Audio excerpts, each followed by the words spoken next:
Hey everyone, thanks so much for joining in the message today. Our prayer is that it would strengthen you and encourage you in your faith. And if it does that, please consider sharing this content so we can continue to spread the good news into our communities, to our friends and our families, and all around the world for Jesus. And if we haven't had a chance to meet yet, then please introduce yourself via our website, which is victorymj.com, or send us an email at connect@victorymj.com. We can also have the conversation on social media.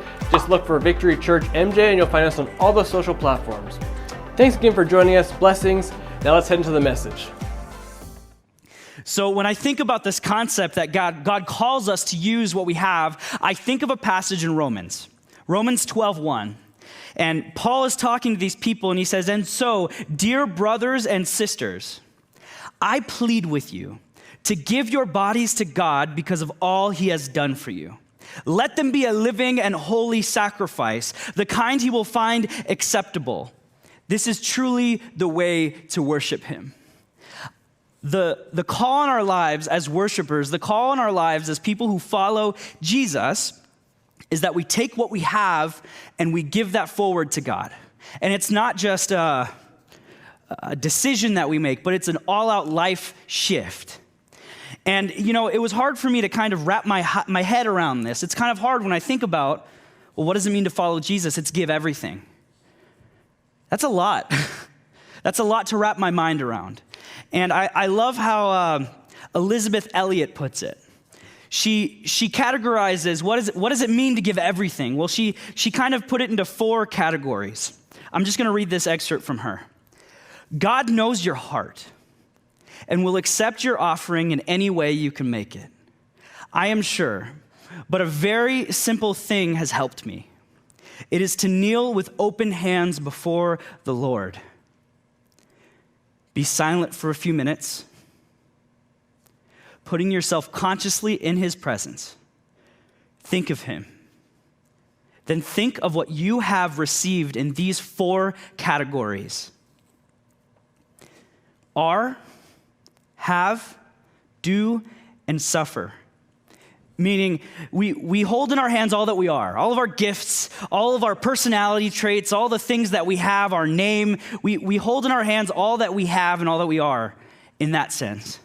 We hold in our hands all that we have, so the things that we own, our livelihoods, our family, our friends, the opportunities that we have, we hold in our hands all that we have. All that we do, whether it's our job, our talent, whatever we do on a day-to-day, we hold those in our hands. And I love this last part. He says, all that we suffer as well. We hold all these aspects of our lives and we hold those before God and offering those up. All that being said, the way that we worship is that we give what we have. And that might seem like a daunting thing, but it's beautiful because we're not called to give anything more than we have. I know for me, when I first started following Jesus, this was such a freeing statement. I didn't have a lot. I didn't have a lot going for me. I was 14 and far from God. I didn't have much going on for me in my life. And so this idea that this little that I had in my hands, that's all that it would cost me. That's all that it would take. God wouldn't expect more than what I have to give. And I'm sure you've all heard this idea before. I'm sure that a lot of you have heard this idea before, that following Jesus is an abandon of all that we have to follow him, to worship him. And I think this part helped me a lot, wrapping my head around all of this. And it's in the beginning of that verse. It says, Paul says, because of the mercies of God, I plead with you to give your bodies as sacrifices. He says it's because of what God has done that you give what you have. It is not this reluctant sacrifice. It is because of mercy that we give what we have to serve God and make a difference. The greatest analogy I have for this is if someone asked me in my day-to-day, they said, "Jeremy, what's marriage like?"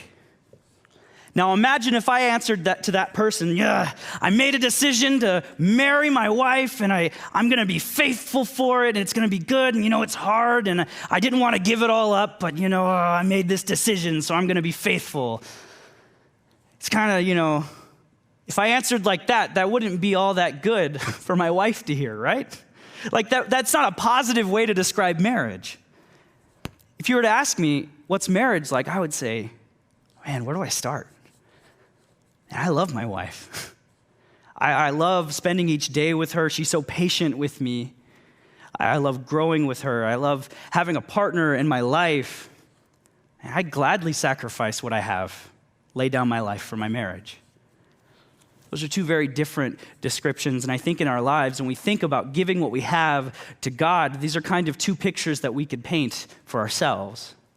Is this begrudging sacrifice that we're giving because we decided to and we have to? Or is it because of what God has done? When I first started following Jesus, man, it was a 180 for me. Not necessarily in my behavior, but in terms of the hope. I was far from God. Both of my parents struggled heavily with addictions, and I had nothing going for me. Absolutely nothing going for me, and I was alienated and far from God. I was going to end up quite like my parents. But God reached out to me, and he offered me hope, and he gave me a life, and now I have a wonderful life. Everything I have is because of what God brought me out of. He brought me out of a place where I had no hope or any grasp on anything good. And he gave me all these amazing things. I have a beautiful, amazing wife and 2 amazing boys. And I have a joyful life. Like, sure, there are challenges, but everything good I have is because of what God gave me. It's because of the mercies that I'll gladly give up what I've got for him. I'll gladly use whatever talents, whatever gifts that I have, whatever time, whatever is in front of me on my plate, I will give that to God because of his mercies. And they're not comparable. The exchange isn't a comparable exchange. My little for the vastness of the good of God that he has for me. Our laying down of our lives is not out of joyless obedience, but rather a joyful surrendering. I think a big piece of this is where we're going to be for the rest of our day together here, is in Matthew chapter 25. There's this parable that Jesus gives about 3 men and investments. So we're going to be diving into that now. I'm going to walk you through this story here. Matthew 25, starting in verse 14. The kingdom of heaven can be illustrated by a story of a man going on a long trip. He called together his servants and entrusted his money to them while he was gone. I love that the word trust is there. He entrusts his money to his 3 servants. There's a relationship between him and his servants. They aren't just random people. He gave 5 bags of silver to one, 2 bags of silver to another, and 1 bag of silver to the last, dividing it in proportion to their abilities. He then left on his trip. I love that. It's interesting that he says according to their abilities. I imagine the one who was given 5 bags, he must have a high capacity, a high strategic mind to use this money to bring fruit, to multiply it. That's like a 5-talent guy. This guy must have been really talented. Maybe the other guy just had really good vision, but not great administration skills, so he only got 2. And the last guy, man, he's lucky to be there probably. He's just given 1. This might be a learning moment for him. He's going to give him 1 bag of silver. He's entrusting him with this based on his ability. Maybe it's not a ton of ability. He entrusts each of his servants with a different portion of silver to invest. And he leaves on his journey. The servant who received 5 bags of silver began to invest the money and earned 5 more. He doubled it. This guy killed it. The servant with 2 bags of silver also went to work and earned 2 more. But the servant who received the 1 bag of silver dug a hole in the ground and hid his master's money. After a long time, the master returned from his trip and called them to give an account of how they had used his money. The servant of whom he trusted the 5 bags of silver came forward with 5 more and said, "Master, you gave me 5 bags of silver to invest. I have earned 5 more." The master was full of praise. "Well done, good and faithful servant. You have been faithful in handling this small amount. So now I will give you many more responsibilities. Let's celebrate together." I love how much he lavishes his servant on doing with what he had the best he could. And the servant who had received 2 bags of silver came forward and said, "Master, you gave me 2 bags of silver to invest, and I have earned 2 more."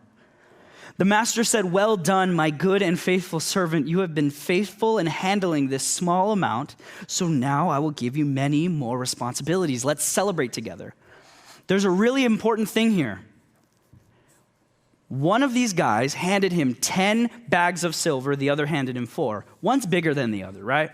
Like we can all agree that these are 2 different amounts of money. If the master was only proud of the money he got or the result, he'd be way more pumped about this guy who handed him 10 bags of silver, but he responds to both of these servants the same. "Well done, good and faithful servant. You used what you had and you did your best, and you're able to come with more because of it." Jesus is talking about a master who's responding to them risking what they have and using what they have in order to bring fruit.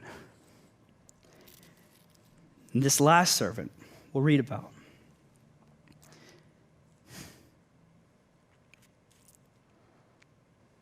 The master said,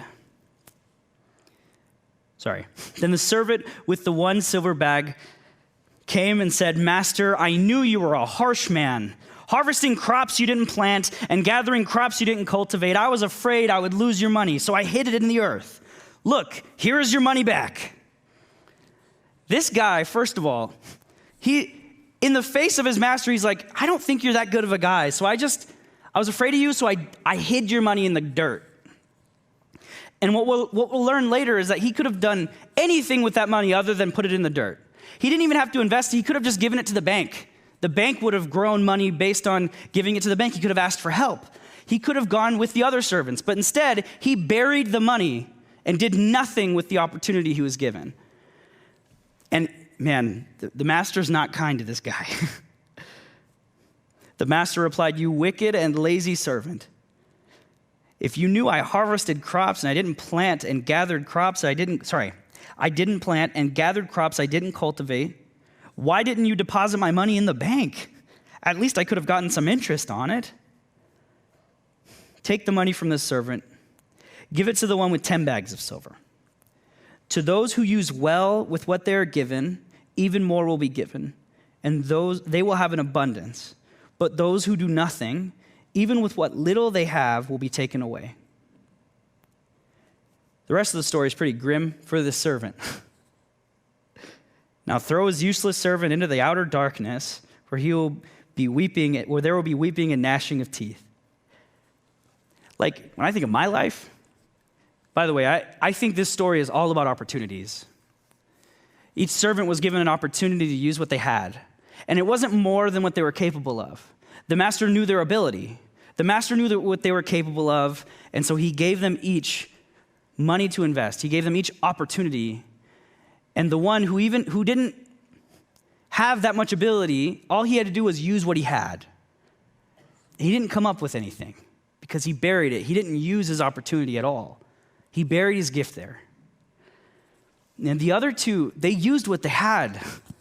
Based on their ability, they did the best they could, and it didn't matter how much opportunity was in either of their plate. It didn't matter whether it was 10 silver or 2 silver.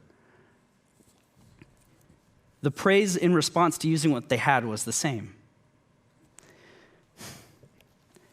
I think it's important for us to examine our lives in terms of the opportunities that we have in front of us.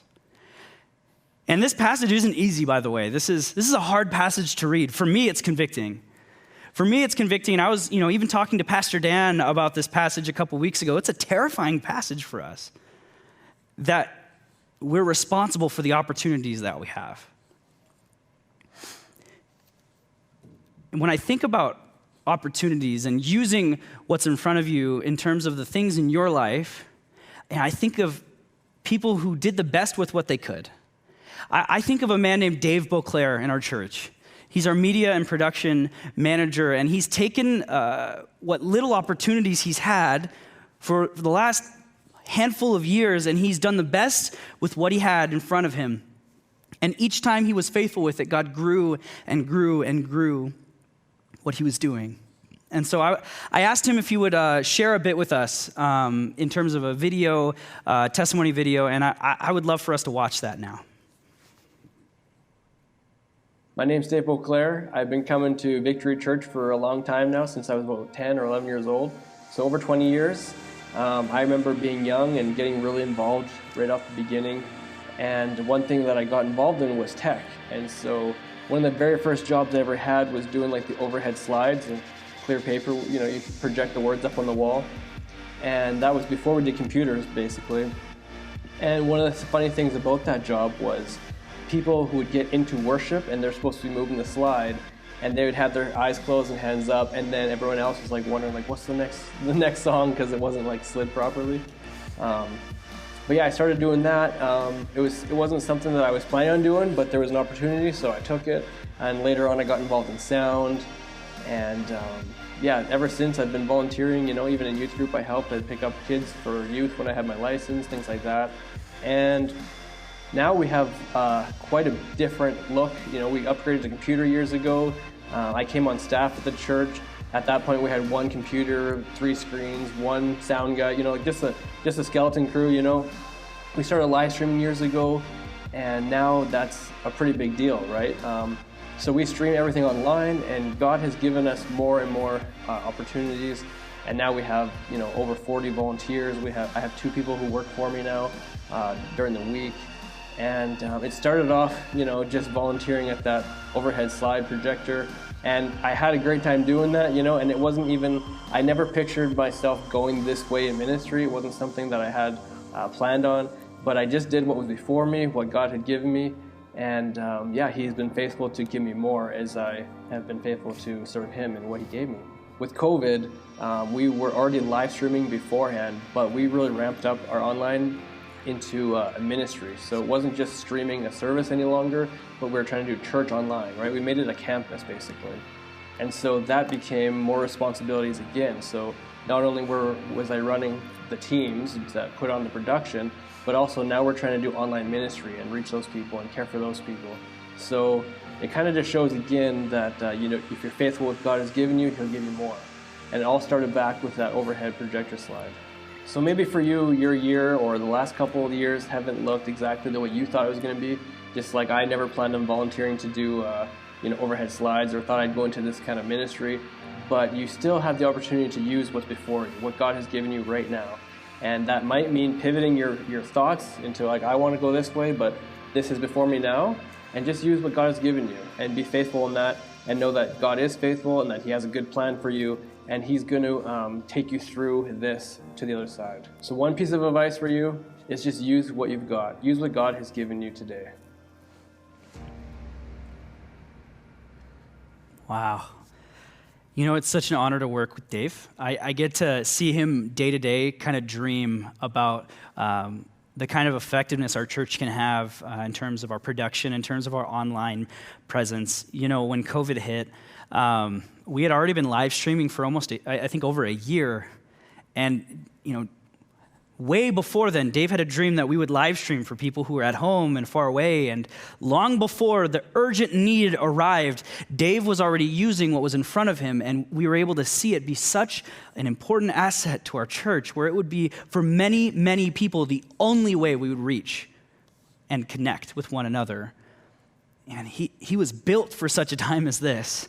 And it was all because he was faithful from the beginning of his walk to what was in front of him. And for him, that was volunteering at the church he was at. And volunteering at the church he was at was the overhead projector slide. I love that. I love that it started with him using just that little piece of technology, and he realized he was good at it, and he liked it. And so, you know, over the years, he's been so excited about what the next thing is for our media, what the next thing is for our church in terms of communicating well.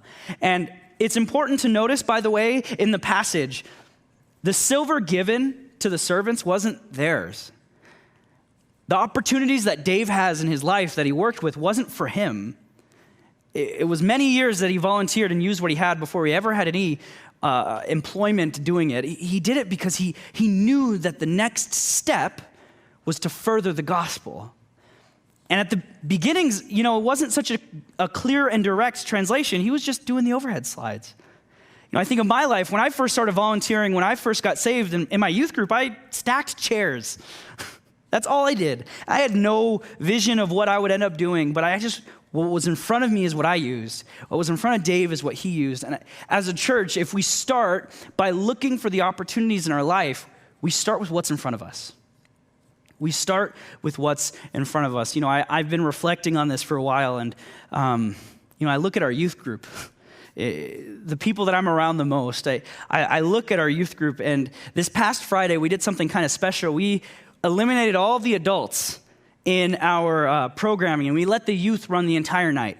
And what was beautiful about it is we ran everything. So all 4 spots in the back, the entire green room full of people using those pieces of technology, the stage full of worship team that's all youth.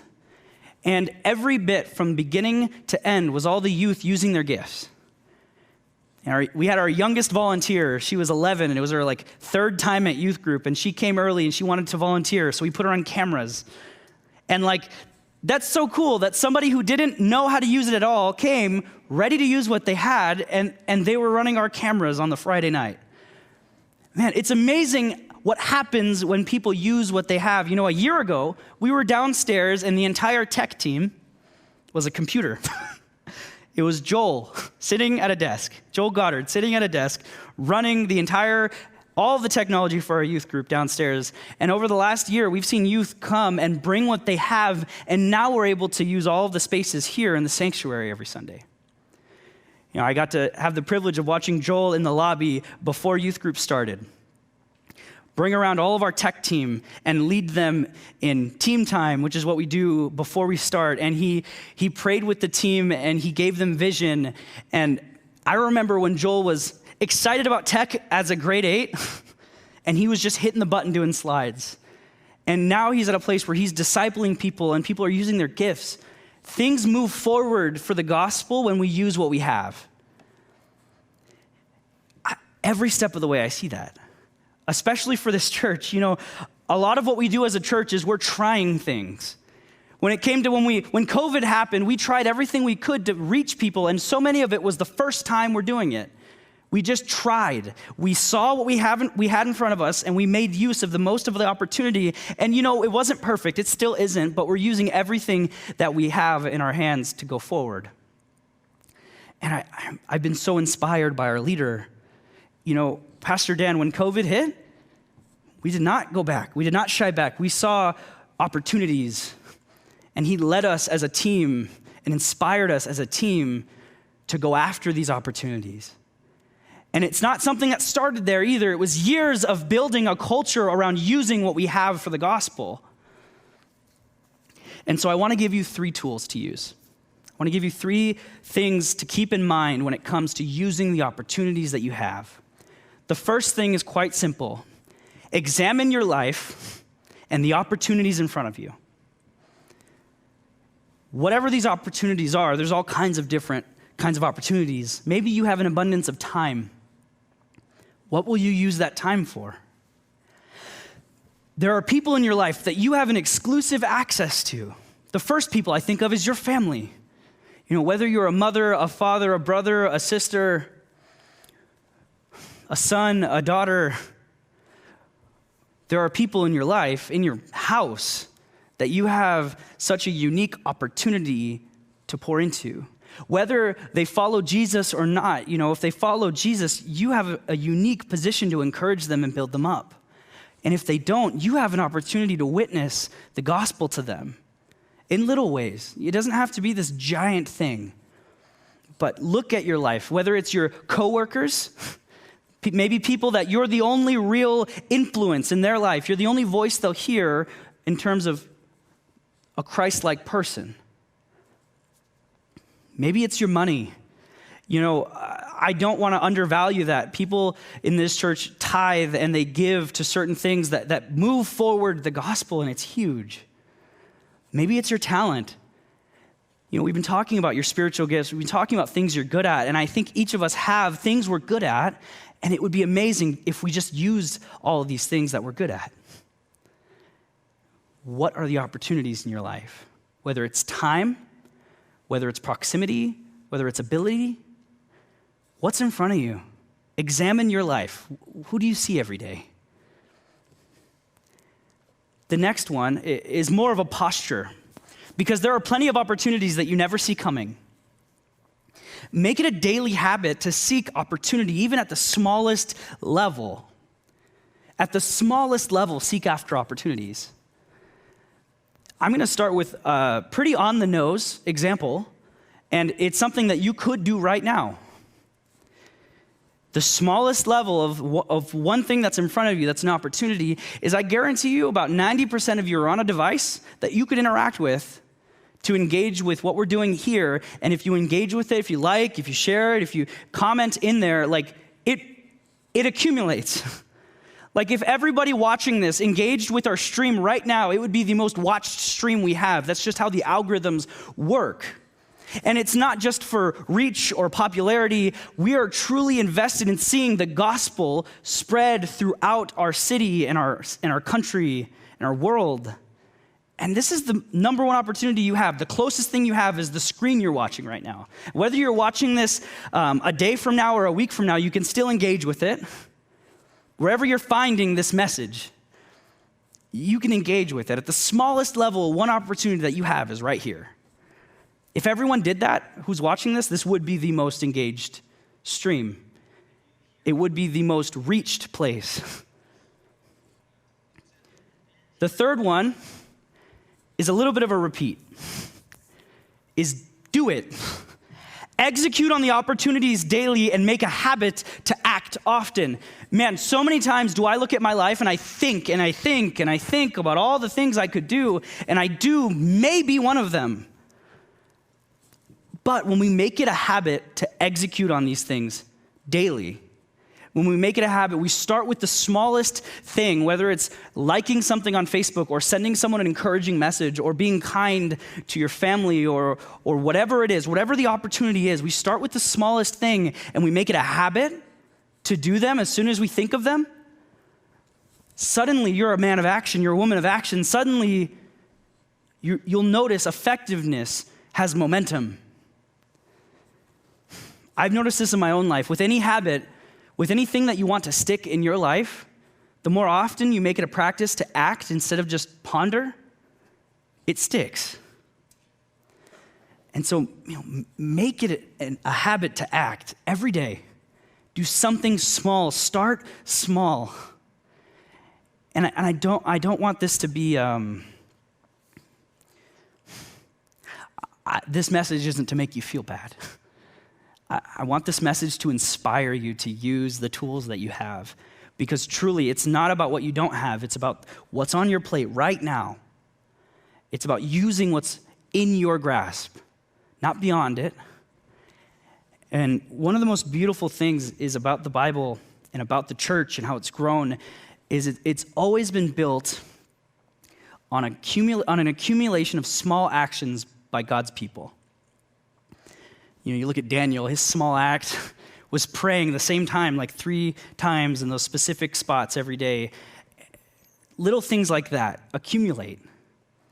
Sometimes it's big stuff.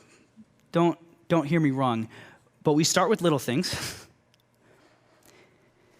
I want to close by telling you a story of a man who truly inspired me in terms of how he looked for opportunities in his life. He was in our church, and he was dying, and he would always talk about how he would look for opportunities and he would serve. He would serve in our Celebrate Recovery banquets. He would distribute the food there, and he would always have this heart to share the gospel with people. He had this heart to look for every little opportunity that he had, and on his dying days, he would wake up in the morning and look over to his wife and say, Who has God given me to talk to today? He would notice he's still alive, and he would ask, what are the opportunities today? And he would think about the nurses that he would share the gospel with. Those are some of the last things that he did, was share the gospel with the nurses who were caring for him. I don't know that I'm like him yet. I don't know that I do that yet. But when I think of examples of people who are faithful to the very end with using every opportunity, it's this guy. And that's the marker for me. Like, I want to be like that one day. And it really reflects to the why of using our opportunities. It's truly about God reaching people and giving life transformation and giving them hope and giving them a life. It's not about bags of silver. The real message behind the message is the gospel. And if we use what we have, if we take what we have and use them and go forward, the gospel will reach people it's never reached before. And so I want you guys to examine your life and start with something small and act. What opportunities are on your plate? Let's pray together. Maybe you're here and you're watching this and you think, I don't know what I need to do. Maybe you don't have the vision on what things in your life you need to be pursuing. Maybe you don't have the courage to go and act. Maybe you're a little stuck. I want to pray for you here now. Dear God, I ask that you would give us vision to seek out opportunities and go after them. God, that we would see your gospel take root in our city, take root in our country, and take root in our world. God, I pray that you would give us boldness to act. God, I pray that you would give us patience. God, I pray that you would give us your eyes. God, that we would make it a habit to see things, see opportunities that you've given us. Maybe you're watching this and you've never made that decision to follow Jesus. This opportunity in front of you is the biggest one you'll ever have. An opportunity to step into life, an opportunity to step into hope. If today's your decision to do that, I just want to pray with you right now. God, I thank you for every single person who's deciding to follow you. God, I thank you for the step one on an amazing adventure of using what we have and seeing amazing things happen in front of us. God, I pray that you would bless us, that you would really give us strength and hope and boldness. God, I thank you for all those who are deciding to follow you. God, I thank you for making such a transformation in our lives. We pray these things in Jesus' name. Amen. Hey everyone, thanks for joining on the message today. I hope you found it encouraging. And if today was your day, if you decided you're going all in for Jesus, if you became a Christian, then today is the best day of your life. So what's next? The next thing you need to do is tell somebody about it. So you can let us know by emailing us at connect@victorymj.com or fill out our connection card on our website, which is victorymj.com/connect. Now, if you would be so bold as to partner with us, you can do that simply by liking and sharing this on social media or wherever you consume this content. The other way you can partner with us is financially. You can donate securely on our church app or on our website or even e-transfer at admin@victorymj.com. And if you do any of those things, we would really appreciate it because it helps us continue to make content just like this to spread the good news of Jesus Christ. So thanks again for joining us, and I hope to see you all in the next one. God bless.